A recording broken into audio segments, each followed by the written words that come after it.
দোস্তো, so welcome back to my another mini vlog. এই দিনে আমি আর একটু হলে পেটানি খেয়ে যেতাম। কি হয়েছিল চলো ডিটেলসে বলি। অন্যান্য দিনের মতো আমি বেরিয়ে পড়েছিলাম আমার পড়ার উদ্দেশ্যে। তারপর পড়তে গিয়েই ঘটে গিয়েছিল আমার সাথে সেই দুঃখজনক ঘটনা। তেমন কিছুই নয়, পরীক্ষা এসে যাওয়ায় স্যার বেশ ভালো মতনই একটা ডোজ দিয়েছিলেন। শুনতে খুব সোজা লাগলেও এই মুহূর্তে পেটানি খাওয়ার আগের মুহূর্তেই আমরা ছিলাম প্রত্যেকে।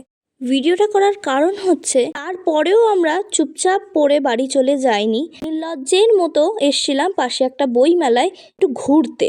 না, আমার বইয়ের প্রতি খুব একটা বেশি ঝোঁক নেই, গাছপালার প্রতি আমার ঝোঁকটা একটু বেশি। এই জন্য গাছপালা পেয়ে আর বইয়ের দিকে বেশি যাইনি আমি।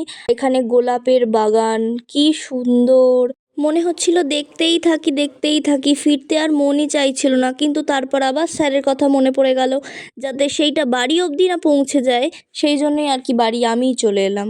ঘোরার মাঝে একটু পপকর্নও খেয়ে নিয়েছিলাম। Okay, so that's it for today. Bye guys, take care.